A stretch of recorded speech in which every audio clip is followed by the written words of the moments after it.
Então, vamos dar início à disciplina de Cálculo Diferencial Integral 2.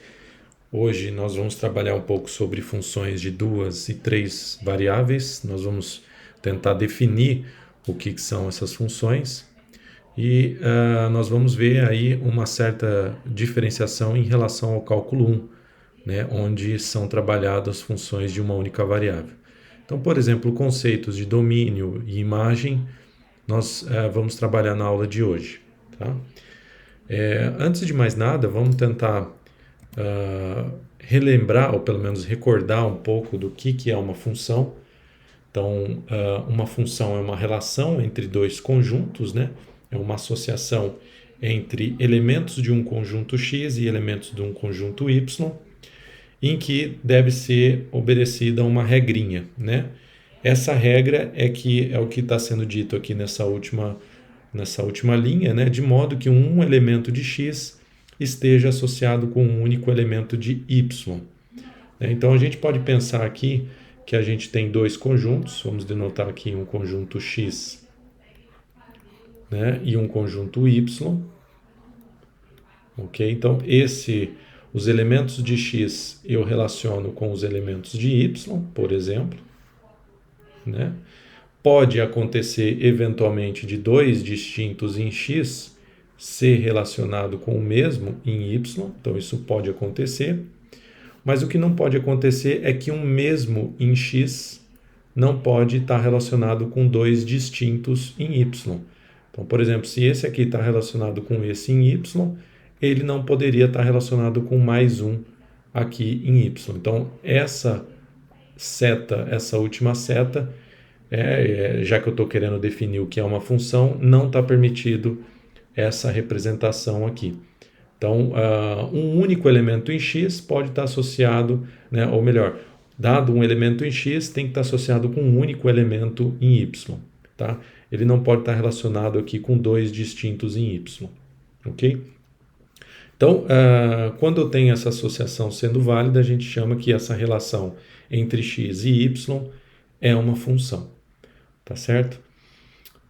Nós podemos pensar, por exemplo, que x, vamos pensar em uma sala de aula, por exemplo, né? Então aqui eu teria uma sala de aula, aqui teria as carteiras, né, que estão todas aqui em fileiras, por exemplo, né, só para a gente imaginar aqui uma situação. Eu vou colocar essas reticências aqui, porque eu não vou conseguir preencher todas essas carteiras aí na sala. Vou deixar somente essas três. Tá? Nós podemos pensar que X basicamente é os alunos, né? Os elementos em X representam o conjunto de alunos. Né? Então podemos colocar assim. E o Y, o conjunto de carteiras. Né? Só para vocês terem uma ideia. Então, quando começa a aula, por exemplo, né, os alunos entram na sala e cada aluno, né, ele, na verdade, vai ocupar uma única carteira. Né? Então, o aluno ocupa uma, o outro ocupa outra, o outro ocupa outra e assim por diante. Então, cada aluno está na sua determinada carteira. Tá certo? O que não pode acontecer é que um aluno, obviamente, não vai ocupar duas carteiras distintas. Né? Então, a gente pode dizer que é uma função, né? Uma função que pega o aluno, né, e leva na sua carteira correspondente. Né? Então, a gente poderia dizer que isso é uma função, né? A função que pega um aluno e leva na carteira correspondente. Isso é uma função, já que um único aluno não pode ocupar duas carteiras distintas, né? Mesmo que ele deite nas duas, né? Deita numa e depois deita na outra, mas vamos eliminar essa situação, né? Vamos pensar que cada aluno ele está associado à sua única carteira, tá certo? Então é só para a gente ter uma ideia, né? Isso eu estou falando de função de maneira geral, né? Isso aí é só para a gente recordar o que é uma função. Não estou dizendo que isso representa uma função de duas variáveis ainda, é só estou tentando relembrar de maneira geral o que é uma função de fato, ok? Bom, para a gente ter uma ideia de uma função de uma variável, por exemplo, as funções de uma variável que vocês trabalharam lá no cálculo 1, por exemplo, essa equaçãozinha aqui, que é uma equaçãozinha lá da cinemática, né? Então, por exemplo, você tem um corpo que está em deslocamento, né? Vamos supor que ele tem uma posição inicial S0 e uma velocidade inicial V0. Então, se você quer saber qual que é a posição no tempo t, você efetua essa conta aqui segundo a lei da cinemática, né? Então, aqui o A representa a aceleração desse corpo e o t é o tempo, né? Então, sei lá, em t igual a 10 segundos, né, você sabe exatamente quanto que esse corpo percorreu, qual que é a posição final desse corpo, né? Uma vez que você sabe aí a posição inicial, a velocidade inicial e a aceleração desse corpo, né? Então perceba que isso aqui depende somente da variável t, né? Então o que ele está fazendo, eu tenho um conjunto x, o conjunto x representa todos os tempos que eu posso pegar, e o conjunto y, na verdade, é o que? É a posição final desse corpo, né? Então ele pega um t e leva no s de t, né? Então a gente pode representar assim, né? Eu tenho um t pré-determinado e ele vai lá e leva no s de t. Então o t é um elemento do meu conjunto x, né? E o s de t é um elemento do meu conjunto y, certo? Então, na verdade, eu teria uma relação aqui, né? Então, para exemplificar aqui, além de eu ter uma função, essa função ela depende somente de t. Portanto, é uma função de uma única variável, tá? Então, é uma função do tipo lá do cálculo 1 que vocês estudam. Uma outra função bastante importante que eu faço questão aqui de colocar é a função módulo de x, né? Que a gente pode falar o valor absoluto de x, né? Então, essa funçãozinha, o que ela faz? A gente pode pensar aqui, se eu tenho a reta real, né? Vamos pensar aqui que eu tenho o zero, tá aqui o zero, vamos supor que está aqui no centro. E o x, né? Se eu escolher x nessa reta real, então para a direita do zero, positivo, para a esquerda do zero, negativo. Então o x eu posso escolher de forma aleatória, né? Então eu sei lá, eu posso fechar os olhos e escolher o x. O x caiu aqui. Então eu sei o que, basicamente? Que a distância entre x até o zero vale x, né? O que a gente faz? X menos o zero, certo? Então, nesse caso, eu posso dizer que a f de x igual a módulo de x, isso aqui nada mais é do que a distância do x até o zero. E, na verdade, se o x está à direita do zero, quer dizer que módulo de x é o próprio x, né? Já que o x é positivo, certo? Mas o x ele poderia estar à esquerda do zero, né? Então o x poderia estar aqui. Se o x está à esquerda do zero, o x é um número o quê? Negativo. Então, na verdade, se eu quero calcular a distância desse ponto até o zero, o que eu tenho que fazer? Não existe distância negativa, né? Então, nesse caso, deveria acontecer o quê? Que o módulo de x, na verdade, deveria ser menos o x, né? Já que o x é negativo, menos o x é positivo. Então, o módulo de x igual a menos x representa também a distância do x até o zero quando o x é negativo. Então, isso é de fato uma função de uma única variável. Você está medindo o comprimento, né, de um ponto até o zero, certo? Então, a gente pode representar essa função módulo. Eu coloco essa função porque eu acho que ela é muito importante, nós vamos utilizá-la bastante durante o curso, que é assim. Então, f de x, né, que a gente pode, vou deixar assim que fica melhor, né, módulo de x. Então, eu posso escrever assim, pode ser x, né, o módulo de x vai ser x quando o x é positivo, né? Poderia ser igual a zero também, né? Então, vou colocar maior ou igual a zero. Mas se o x estiver à esquerda do zero, então quer dizer que o módulo de x vale menos o x. Então, essa funçãozinha nada mais do que representa a distância de um ponto até o zero, que pode estar à direita ou pode estar à esquerda, certo? É uma função também de uma única variável, ok?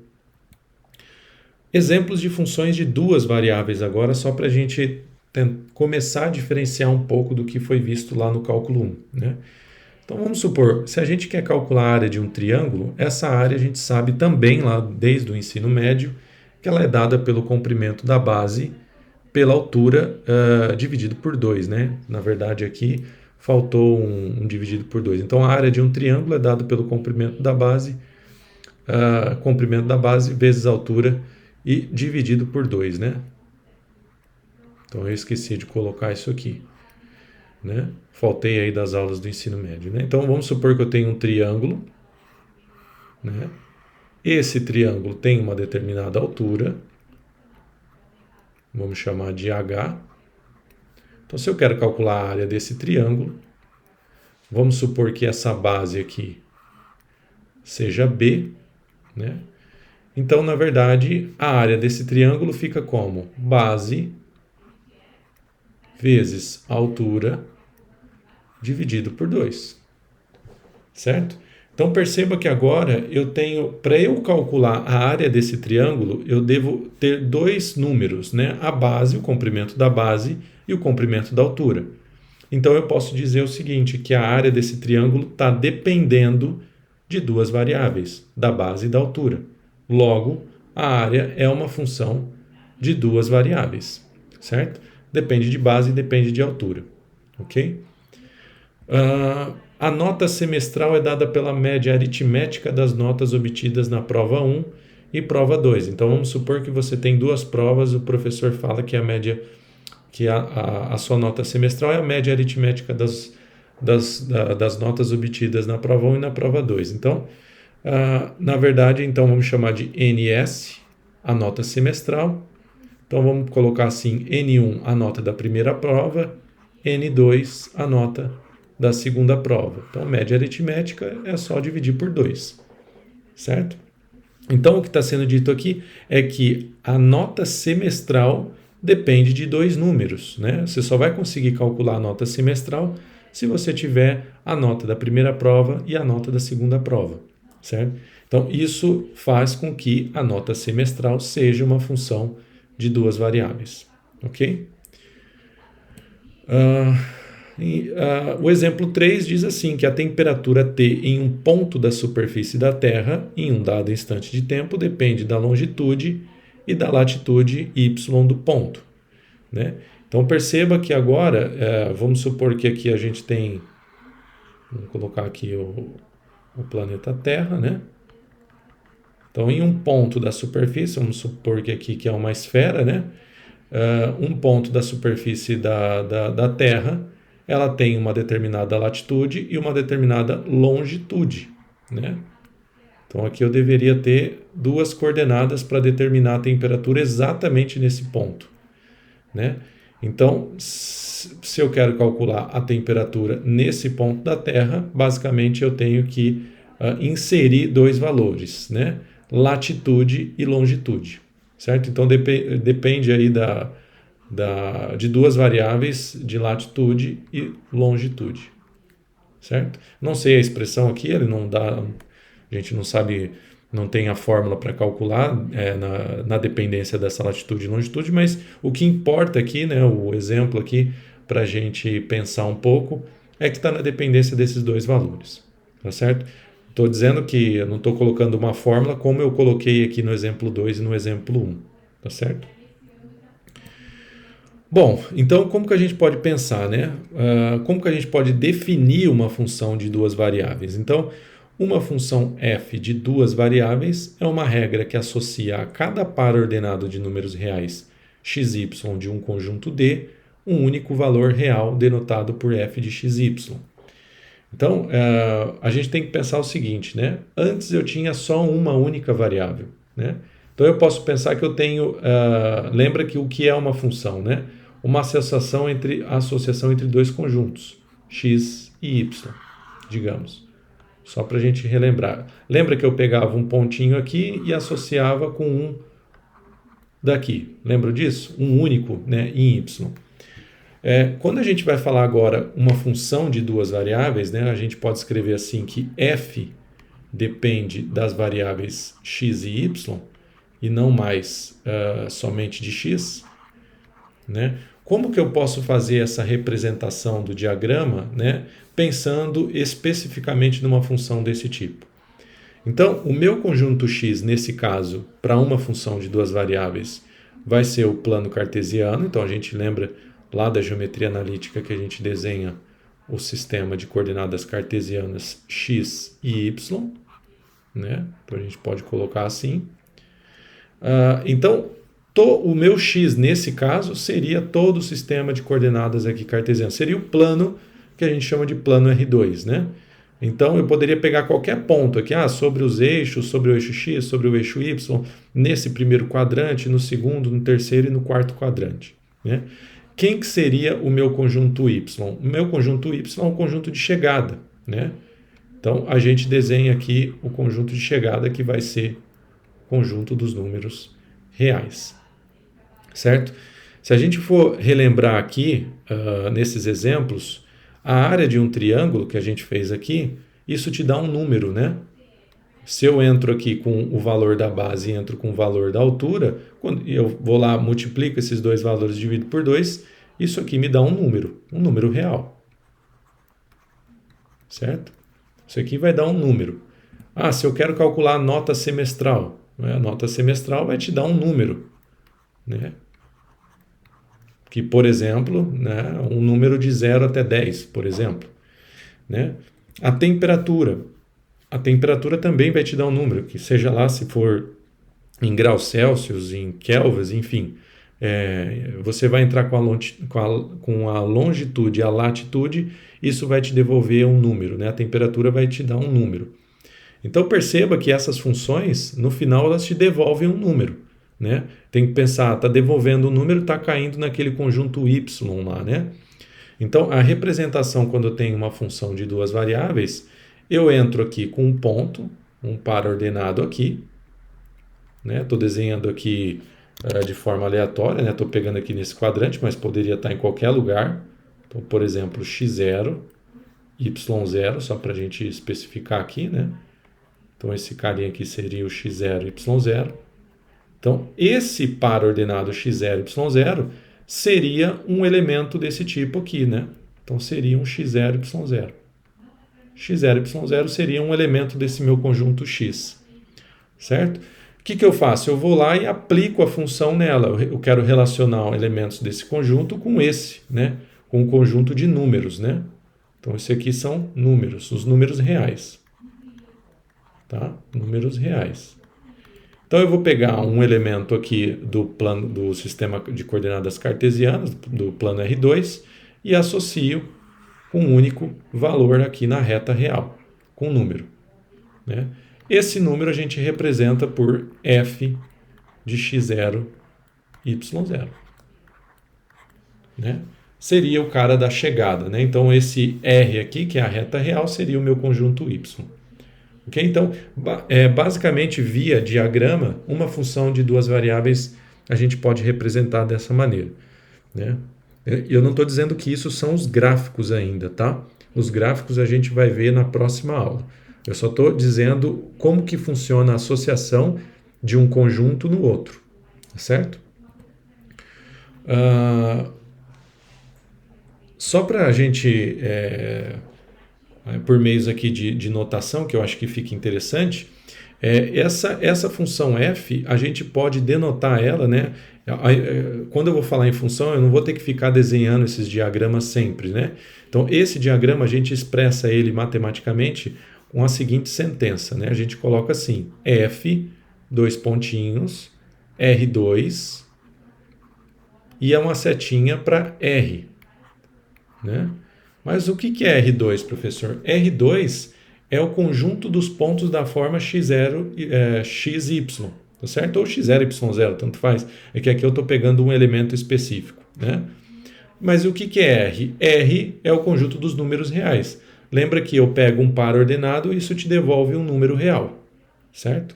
Como lá no caso da área do triângulo, como no caso da nota semestral e como no caso da temperatura. Eu entro com dois valores e é devolvido um número, ok?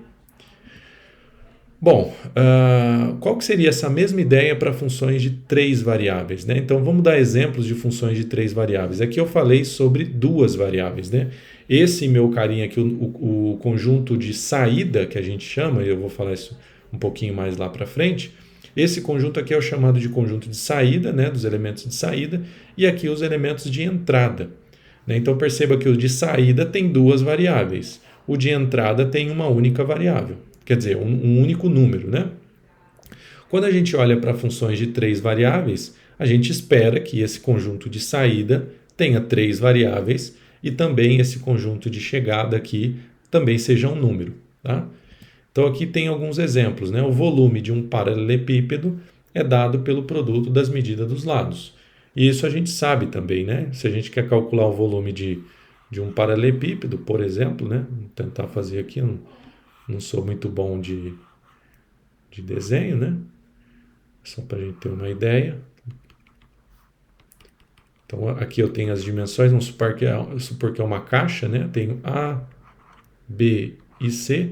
Então se eu quero calcular o volume desse paralelepípedo, a gente sabe que é fazer A vezes B vezes C, certo? O produto das dimensões aí, né? Bom, perceba que então se eu quero calcular o volume desse paralelepípedo, necessariamente eu tenho que saber quem que é o A, quem que é o B e quem que é o C. Então, portanto, o volume depende dessas três variáveis. E mais ainda, o volume é um número, né? Um número positivo, mas é um número, né? Sei lá, representa 3 metros cúbicos, 4,5 metros cúbicos, enfim, centímetros cúbicos. Isso depende depois da unidade de medida. Mas isso é devolvido sempre um número que é positivo, né? Então a gente diz que o volume é uma função de três variáveis, né?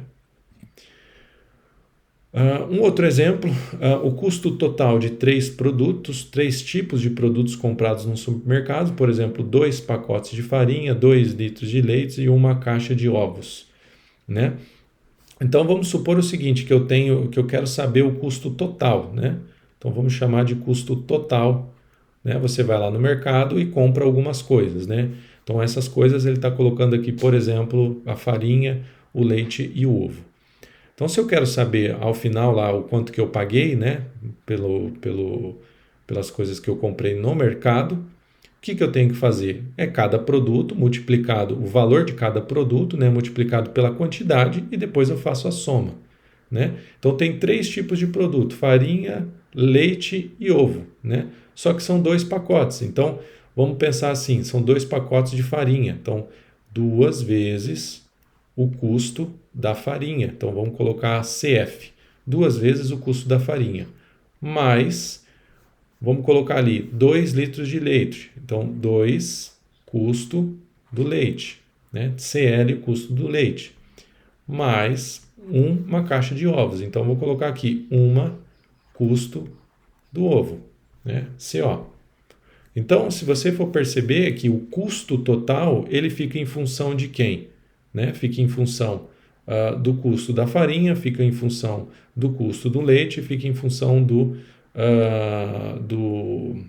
dos ovos. A gente pode pensar no seguinte, né? Por exemplo, se a gente fixar a quantidade desses elementos aqui, tudo bem, fixa aqui 2, 2 e 1, né? Mas, por exemplo, esses valores, esses custos aqui, eles podem ser variáveis, né, conforme o dia, né? Ou eu poderia pensar ao contrário também, fixar os custos e depois variar as quantidades, né? Também poderia pensar dessa forma. Então, enfim, o custo total desses três elementos vai ser o quê? Uma função de três variáveis, tá certo? Então eu posso pensar, mas se eu tiver um item a mais, vai ser uma função de 4 variáveis? Sim. Então se você pegar lá o feijão, né, você vai ter que calcular mais a quantidade de sacos de feijão que você pegou, mais o custo do feijão, de arroz e assim por diante. Então eu posso ter N produtos aqui. E isso, o custo total vai ser uma função de N variáveis. Tá certo? Como eu peguei aqui só 3 tipos de produto, o custo total se torna aqui uma função de 3 variáveis. Tá ok? Como que a gente define, né, também via um diagrama, uma função de 3 variáveis? Né? Então perceba que aqui nós fizemos esse diagraminha, né, para representar uma função de 2 variáveis. Então, de 3 variáveis, como que a gente pode definir? Então, uma função f de 3 variáveis é uma regra que associa a cada tripla ordenada de números reais Agora, x, y e z, né, uma variável a mais, de um conjunto D, um único valor real denotado por f de x, y, z. Né? Então, agora, ao invés de pegar o sistema cartesiano, lá o x e y, eu vou ter que desenhar três eixos. Né? O eixo x, ou melhor, o eixo z, o eixo y e o eixo x. Então, aqui vamos supor que aqui eu tenho o eixo z. Então, esse aqui seria o espaço aqui tridimensional, né? Então, eu vou lá e pego um valor para x, um valor para y e um valor para z. Então, eu escolho esse carinha aqui, que é um cara no espaço, né? Tem três coordenadas. Então, aqui eu poderia dizer que é o x0, aqui eu poderia dizer que é o y0, e aqui eu poderia dizer que é o z0. Certo? Então, esse ponto aqui, na verdade, ele é quem? Ele é x0, y0 e z0. Certo? Então, eu vou pegar esse cara, né? Como que eu represento uma função de três variáveis? Eu vou pegar esses carinhas aqui e vou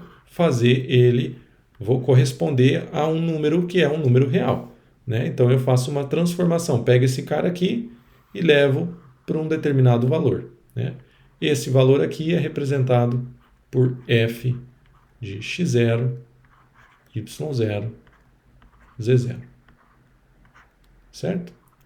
Então, basicamente, a gente representa essas funções dessa forma, né? Uma função de três variáveis. Né? Então, é só para a gente ter uma ideia. Quando a gente tinha, nesse caso aqui é de três variáveis, né? A gente fez aqui um exemplo para duas variáveis, e se eu, né, só para recordar, acho que eu não tinha colocado isso, mas se vocês querem recordar uma função de uma variável, a gente pegava, né, na reta, né? Então é uma coisa assim. Pega um valor real, x, e associa com outro valor real aqui, f de x. Né?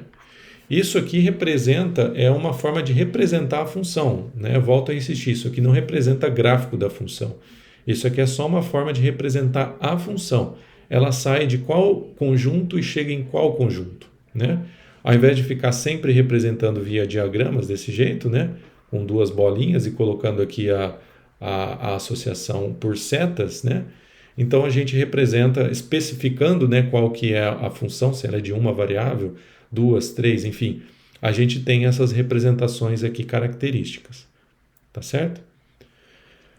Bom, recordando também que o volume ele vai te devolver um número, né? Aqui isso vai ter um número. O custo vai ser um número, né? Você vai ter que pagar um valor lá, sei lá, R$30. É o valor, o custo total. Né? Então isso é sempre um número. Então o que eu digo aqui é o seguinte: você pega aqui as suas variáveis e associa sempre com um número. Né? Então isso aqui também é sempre um número real.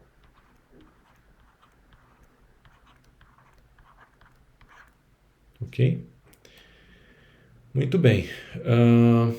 Sobre esses conjuntos de saída e de entrada que eu havia falado, o conjunto X, né, o conjunto xão, né, que a gente sempre coloca assim, né, o conjunto saindo de X e entrando em Y, né, a gente dá esses nomes, né, de conjunto de entrada e de saída.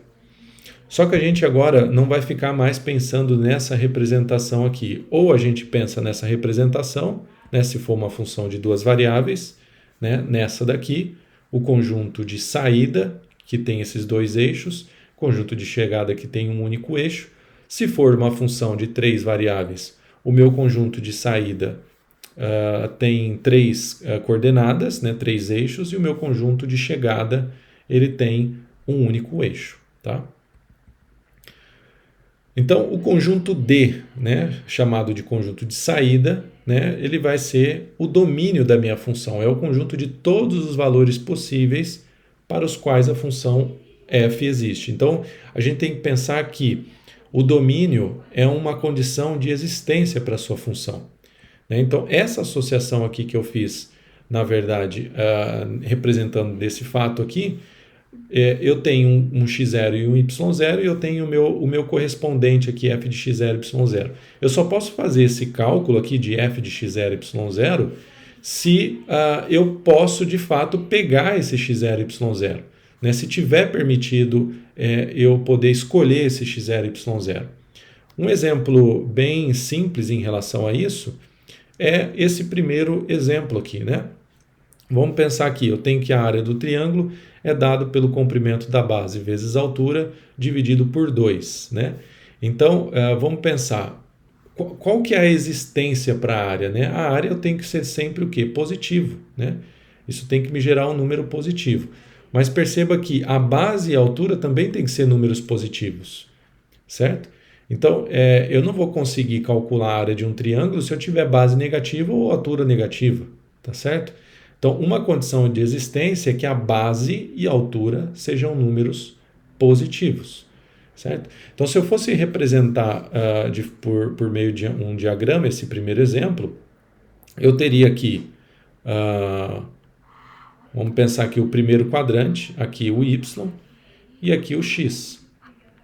Né? Eu não vou poder pegar para cá e nem aqui para baixo, porque vai me representar alguma coisa aqui que seja negativa. Então, por exemplo, vamos representar que x seria a base, né? O b, o x e o h é a altura. Né? Então, aqui eu teria um ponto. Opa! Acho que agora saiu aqui da caneta. Então, aqui eu teria no eixo x a base e no eixo h a altura. Então, aqui eu teria o b e o h. Aqui está permitido eu pegar, né? Porque a base e a altura, elas são positivas. Então, aqui eu posso considerar ela e fazer o cálculo, né? Sei lá, eu pego base igual a 2 e altura igual a 3. Na verdade, eu vou ter um número aqui correspondente. Né? Então, eu vou ter o a de b, vírgula, h. Tá certo? Então, vamos pensar aqui. Se a base for igual a 2 metros e h for igual a 3 metros, a área, né, a área desse triângulo com base igual a 2 e altura 3 é 2 vezes 3, né, dividido por 2. Então, isso aqui, esses dois corta, isso aqui vai dar 3 metros. Então, isso significa que a área desse triângulo é 3 metros, né? Então, você só pode fazer esse cálculo aqui da área porque você pegou base positiva e h positivo. Né? Então, esse cara aqui, que é o conjunto de saída, é chamado de domínio. Né? Então, seria o domínio, nesse caso, seria esse primeiro quadrante aqui. Tá? É claro que você não vai pegar, por exemplo, se a altura for 0 ou a base for 0, a área vai dar 0. Né? Base igual a 0 vai te gerar área igual a 0 e altura igual a 0 vai te gerar área igual a 0. Então não tem graça eu pegar aqui x igual a 0 e o h igual a 0. Ok? Então, se fosse para a gente pensar aqui na questão no domínio, o domínio é todos os reais, né, todo o R2, com b positivo e h positivo. Então, isso faz a existência, né, isso caracteriza a existência da área de um triângulo, por exemplo, cujo domínio é sempre valores positivos. Tá? Ok, vamos lá. Então, tá aí. Esse é o chamado de domínio, né? São todos os valores possíveis que eu posso pegar, que eu posso avaliar de fato na minha função. Tá? O conjunto de chegada, ele é denominado de conjunto imagem, né? É o conjunto dos pontos transformados pela função f nos pontos do domínio. Então, já que eu dei o exemplo aqui da área, a gente pode pensar aqui no seguinte, né? Eu disse o quê? Né? Que o domínio, nesse caso, o domínio, a gente escreve assim, né? Domínio de todos os BH, tais que B tem que ser maior do que 0 e H tem que ser maior do que 0. Né? Conjunto de todos os valores possíveis, de forma que eu tenho a área existente para a área desse triângulo aqui. Tá? Mas perceba o seguinte, se eu pegar todos esses valores, né, com B positivo e H positivo, isso vai me gerar um conjunto de valores aqui no conjunto de chegada. Né? Então, a gente pode pensar aqui, vou varrer sobre todos, né? E aí eu vou fazendo sempre associação, né? Peguei esse cara, calculei o A do BH, né? Por exemplo, peguei 2 e 3, mas eu poderia pegar 4 e 8, calculo o A dele. Posso pegar o A de 1, 3, calculo de novo. E assim por diante. Isso vai me gerando um conjunto aqui de chegada, né? Um conjunto de chegada que a gente sabe, por exemplo, que no mínimo essa área pode ser zero, né?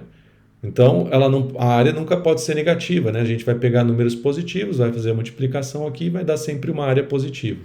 Então, a gente sabe que essa área, necessariamente, ela tem que ser um número positivo. Ou seja, o conjunto de chegada, né, tem que assumir valores sempre maiores que zero também.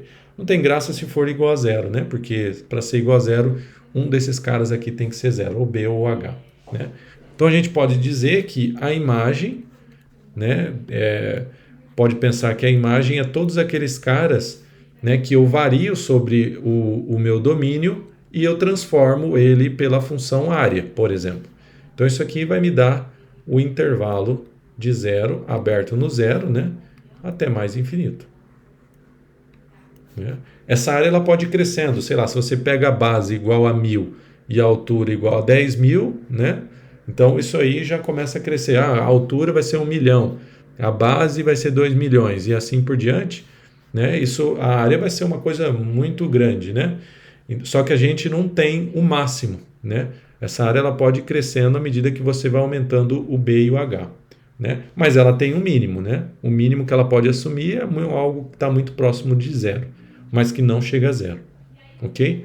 Então a imagem nesse caso a gente coloca um intervalo de zero até mais infinito, ok? Bom, a gente tem que tomar um certo cuidado que o domínio é algo que está sempre no conjunto de saída, né? Domínio, conjunto de saída, imagem sempre no conjunto de chegada. Então, quando a gente faz essa representação aqui, como eu fiz nessa maneira, o domínio sempre vai morar aqui, né? Bom, é claro, eu estou dizendo isso se for uma função de duas variáveis, tá? Então, o domínio vai morar nesse lado, a imagem vai morar sempre nesse lado. Então, aqui a gente já tem que começar a diferenciar as coisas, por quê? Porque o domínio é algo que está em duas dimensões, em 2D. A gente pode colocar assim. Por que duas dimensões? Depende dos eixos aqui x e y, né? E aqui a imagem sempre em uma dimensão, em 1D, né? Porque eu só tenho uma direção, aqui eu só tenho a reta, tá certo? Se eu estou trabalhando com uma função de 3 variáveis, o domínio está sempre desse lado, tá? O domínio está aqui. E nesse caso eu tenho 3 eixos, portanto está em 3 dimensões o meu domínio, nesse caso. E aqui a imagem sempre uma dimensão. A imagem aqui sempre uma dimensão. Está desse lado e tem uma única dimensão, já que é um número, né? Mas explica de novo esse lance aí, professor, de domínio está em 3 dimensões nesse caso. Se a sua função tem 3 variáveis, perceba aqui esse exemplo do volume do paralelepípedo, né? Então aqui eu tenho 3 variáveis, A, B e C, né? Esse A, o B e o C tem que ser positivo, né? Nesse caso, a gente vai ter que o domínio, né? Para esse caso aqui, o domínio é o conjunto das triplas ordenadas, a gente chama assim, né? A, B, C, pertencentes ao R3. Né? R3 por quê? Porque eu tenho 3 eixos, né? X, Y, Z. Tais que o A, o B e o C são todos positivos. É claro, né? Que se eu quero construir uma caixa, as dimensões têm que ser todas positivas. Então aí está o domínio, né? Então se eu fosse pensar aqui nessa figurinha, né, já que o domínio está desse lado, seria só essa parte onde o x é positivo, onde o y é positivo e onde o z ela é positiva. Então eu teria aqui uma caixinha, né, só nessa parte aqui, né, só envolvendo essa caixa aqui, a gente pode colocar assim, né? Tá? Eu não teria nada lá para trás, por exemplo, nem lá para baixo e nem lá para o outro lado aqui, né? eu poderia variar os x, y, z dentro dessa caixinha, né? E agora, a minha imagem, nesse caso, bom, existe volume negativo? Então, o volume, na verdade, é o conjunto, a gente tem que pensar no conjunto de chegada, né? Então, variando o A, B e o C no meu domínio positivo, isso vai me gerar sempre um volume também que é positivo. Então, a minha imagem, nesse caso, também continua sendo de 0 até mais infinito, né? O intervalo. Certo? Então, esse é um conjunto que está em 3D, em 3 dimensões, e aqui é um conjunto que está em uma única dimensão. Lembra que isso é um intervalo da reta, né? Não sei se vocês lembram isso lá no cálculo 1, mas a gente representa o intervalo da reta assim, de 0 até mais infinito. Ok? Muito bem. Vamos lá. Alguns exemplos agora de forma específica, né, colocando qual que é a função para a gente entender, a gente pode colocar o seguinte, né, dada a função f de x e y igual a 1 sobre x quadrado mais y quadrado, pede-se para determinar o domínio dessa função e a imagem dessa função. Então perceba que agora essa função ela depende de x e de y, né? Aqui tem o x quadrado e aqui tem o y quadrado. Isso está dizendo que, ao variar x e y, eu tenho uma variação aqui nessa igualdade, né? Eu entro com, sei lá, só para a gente fazer alguns testes aí, né? O que seria o f de 1, 2, por exemplo? O f de 1, 2 nada mais é do que você substituir nessa função. Então, vai ficar 1 ao quadrado mais 2 ao quadrado. Então, isso aqui vai te dar 1, 4, né? 2 ao quadrado é 4, mais 1 ao quadrado, 1 sobre 5. Então, quer dizer o seguinte, que o 1 sobre 5 ela é a imagem do ponto 1, 2. Né? Então, se a gente fosse representar isso por meio do diagrama, né? A gente teria aqui o ponto 1, o ponto 5. Então, o ponto 1, 5, ele é elevado... desculpa, estou colocando aqui 1, 5, mas não é 1.5, né? Na verdade é 1, 2 que eu estou pegando, né? Desculpem aí. Então é o ponto 1, 2. Mais ou menos aqui. Então esse aqui é o 1, 2. Ele é elevado no 1 quinto. Então aqui eu tenho a imagem desse ponto. Então lembra que o 1 quinto ele é a imagem do ponto 1, 2. Certo? Só que ele está dizendo, né, eu não posso particularizar, pegar um único ponto e ver a imagem dele. Né? Eu tenho que ver qual é o domínio de forma geral e qual que é a imagem de forma geral. Imagina, a gente ficar testando um por um aqui, tem infinitos pontos no domínio. Né? Não tem como a gente fazer isso. Então isso aqui só foi um exemplo para vocês verificarem aí como que a gente faz essa representação para uma função de duas variáveis. Tá? Como que a gente determina o domínio dessa função, então? Lembra que o domínio, na verdade, é a condição de existência para a tua função. Né? Essa função ela só vai existir, por exemplo, se eu que estiver dividindo aqui essa parte de baixo não for igual a 0. Né? Eu só posso pegar essa função aqui, só existe se o denominador dela for não nulo. Tá? Então, isso é uma condição de existência para a sua função. Né? A gente analisou que o denominador não pode ser 0. Então, é exatamente isso que a gente tem que fazer. Então, a condição de x ao quadrado mais y quadrado tem que ser diferente de 0. Isso só ocorre quando o x e o y forem diferentes de 0, 0. Né? Então, quando que x quadrado mais y quadrado é diferente do 0? Somente se x e y, de forma simultânea, forem diferentes de 0, 0. Né? Essa é a única condição. Né? Qualquer outro valor que eu pegar, o denominador não vai se anular. Tá certo? Então, por exemplo, aqui eu posso pegar menos 1 e 1, né? Se eu pegar aqui menos 1 e 1, tanto faz, porque menos 1 ao quadrado é 1, né? E 1 ao quadrado é 1. Né? Então, isso aqui vai ficar 1 meio. Tá? Então, a única chance de zerar o denominador é somente se o x e o y forem iguais a 0. Tá? Então, a gente escreve o domínio, né, da seguinte forma. É o conjunto de todos os pares ordenados de R2 tais que x e y é diferente do 0, 0. Certo?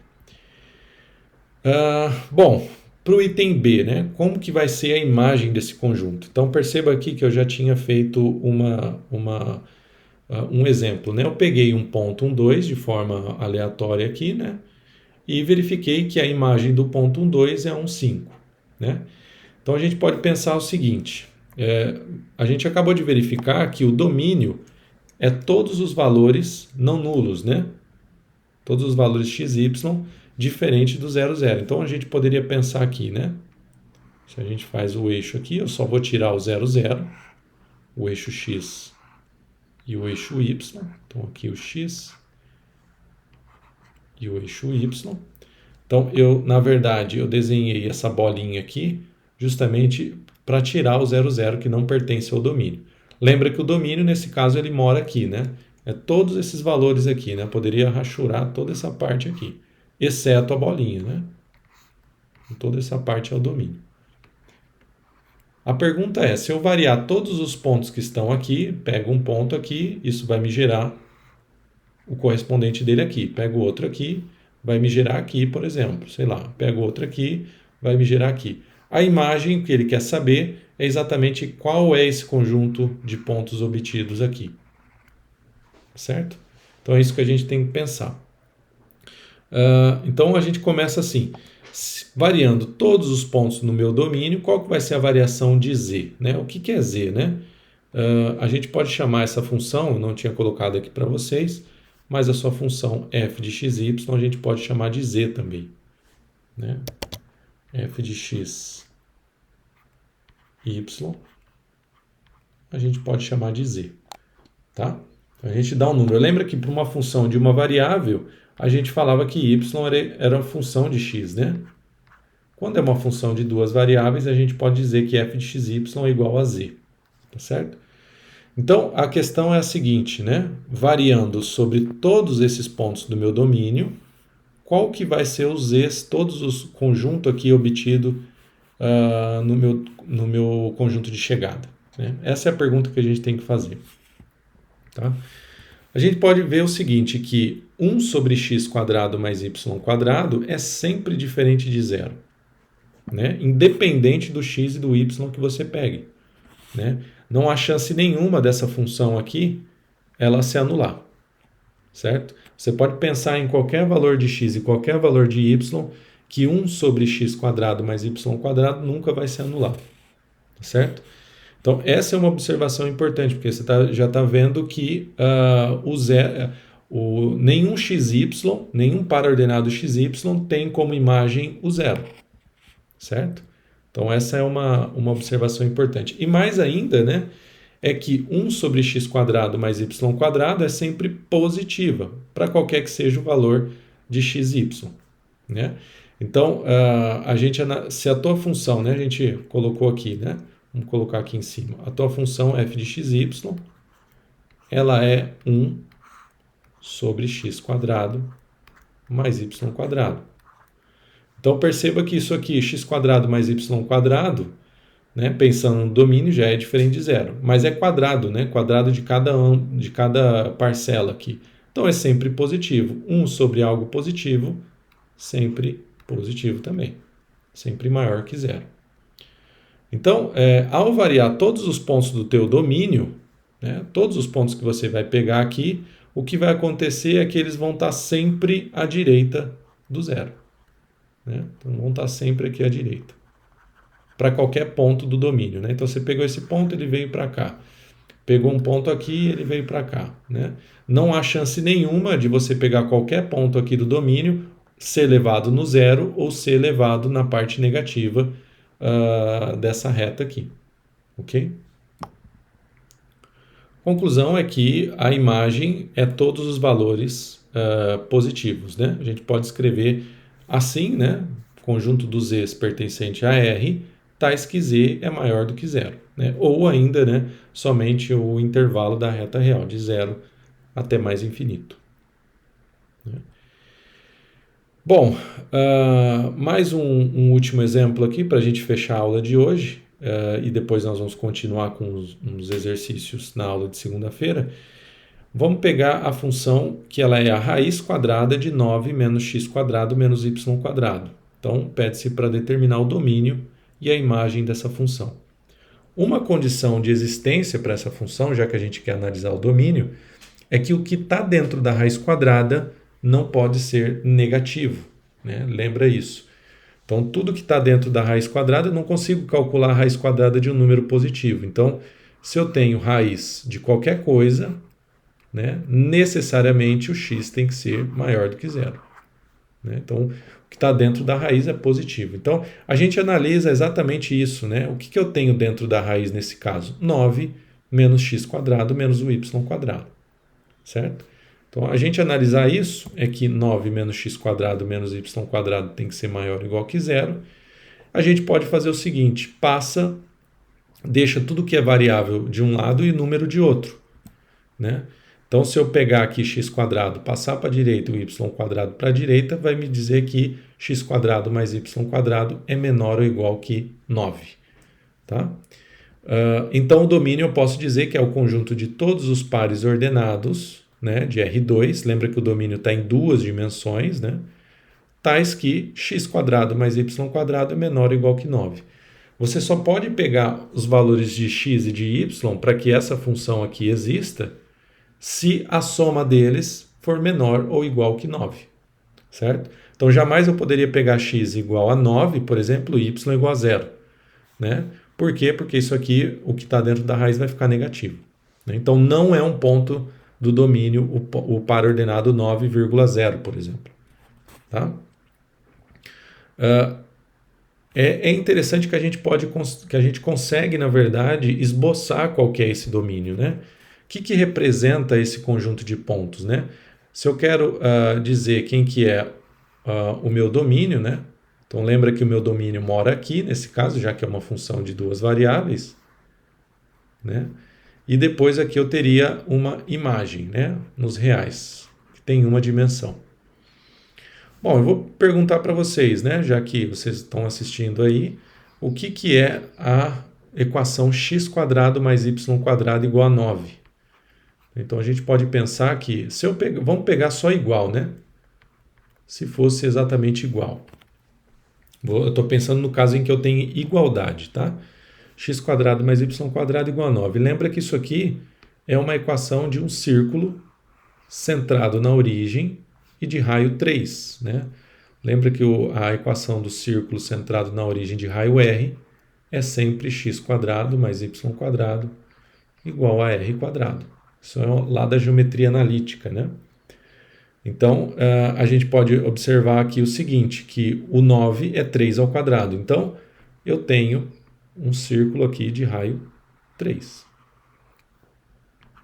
3, menos 3, 3 e menos 3. Certo? Só que aqui ele está dizendo que não é igual a 3, é menor ou igual que 3. Então, igual a 3, não, desculpa, igual a 9. Se eu fosse olhar só para a igualdade, na verdade é só a linha, né? Quando a gente olha para a igualdade é só a linha, é só o círculo, né? Se eu quero menor ou igual, vai ser todos os pontos além do círculo, a região compreendida pelo círculo. Então, todos os pontos aqui dentro. Né? Ou seja, os caras aqui que estão permitidos eu pegar para avaliar nessa função, para ter a existência dessa função, são todos os pontos que estão aqui dentro. Né? Eu posso pegar qualquer ponto aqui dentro. Sobre o círculo também, de raio 3, mas no máximo aqui dentro desse círculo. Né? Eu posso pegar um ponto aqui fora? Não. Se você pegar um ponto aqui fora, vai infringir aqui essa condição. Vai ser o caso em que x quadrado mais y quadrado vai ser maior que 9. Então, os pontos que estão fora do círculo não pertencem ao domínio.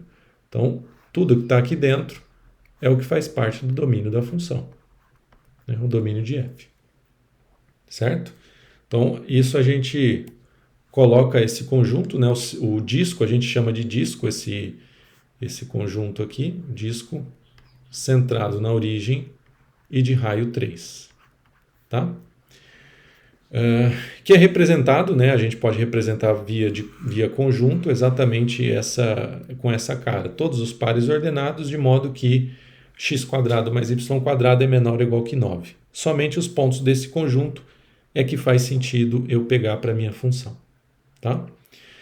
Bom, e aí a questão da imagem, né? A gente tem que se perguntar, se eu variar todos os pontos que estão aqui dentro, qual que é o conjunto que eu vou obter aqui, né? Vai ser um intervalo, né? Vai ser, ou pode ser um ponto, pode ser, sei lá, mas qual que é o conjunto? Qual que é a cara desse conjunto, né?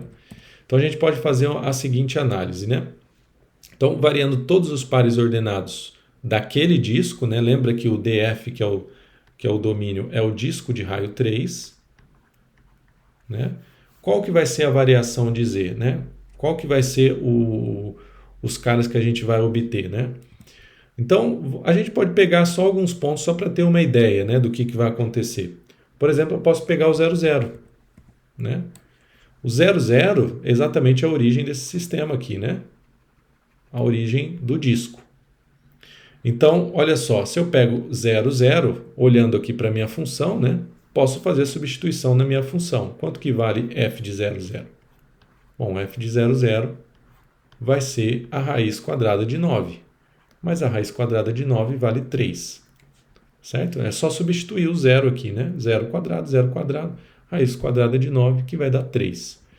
Então, a imagem do zero vai ser lá no 3, o correspondente aqui. Vai ser o 3 aqui. Certo? Ah, mas eu poderia, por exemplo, pegar o 3, né? Vamos pegar esse ponto aqui. Esse ponto, na verdade, é quem? É o ponto 3 para x e 0 para y. Exatamente esse carinha aqui, né? Então, faça a substituição do ponto. O que vai dar o f de 3,0? Substituo na função. 9 menos 3 ao quadrado menos 0 ao quadrado. Então, isso aqui vai dar 9 menos 3 ao quadrado, que é 9. Isso aqui vai dar 0. Então, esse ponto aqui foi levado no zero, né, na minha imagem. Então, esse aqui deu o correspondente 0. Certo? Bom, eu convido vocês a pegar todos esses pontos, por exemplo, pode pegar o menos 3, o 0,-3, o menos 3, 0 e esse outro carinha aqui. Então, você pode calcular o f. Então, esse cara aqui, o de baixo, por exemplo, seria 0 para x e menos 3 para y. Isso vai dar 0, pode jogar aqui na função direto. F. Se eu pegar esse carinha aqui, que é menos 3 para x e 0 para y, isso também dá 0, né? Jogando na função. E esse ponto aqui também é a mesma coisa, o de cima. F, que seria 0 para x e 3 para y. Né? Substitui na minha função, vai dar 9 menos 0 ao quadrado menos 3 ao quadrado. No final das contas, também vai ser elevado no zero. Então, todos esses caras aqui, eles estão sendo levados aonde? Aqui no zero. Então, esse outro aqui leva no zero. Esse outro aqui leva no zero. O 3, ele é a imagem só da origem aqui, né? Do 0, 0. Tá, e os pontos aqui de dentro? Agora são infinitos, né? Eu não vou poder ficar testando todos, porque senão, né, posso ficar a vida inteira aqui tentando testar e não vou conseguir. Os pontos que estão aqui dentro desse disco vão ser levados aonde? Será que vão ser levados para frente do 3? Para dentro aqui desse intervalo de 0 a 3 ou para fora aqui do 0, né? Então, a gente pode observar o seguinte, que todos os pontos que a gente pegar sobre o disco de raio 3, né?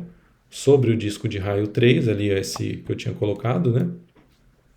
Todos esses carinhas aqui vão ser levados aqui dentro, né? Não tem chance nenhuma de você pegar qualquer ponto aqui e ter uma imagem maior que 3 ou ter uma imagem menor do que 0. Né? Menor do que 0, isso aqui nunca vai dar, né? A gente pode pensar aqui que a raiz quadrada também é sempre um número positivo. Né? Então tem que ser algo sempre maior que 0. Então, na verdade, o que acontece é que a raiz quadrada, nesse caso,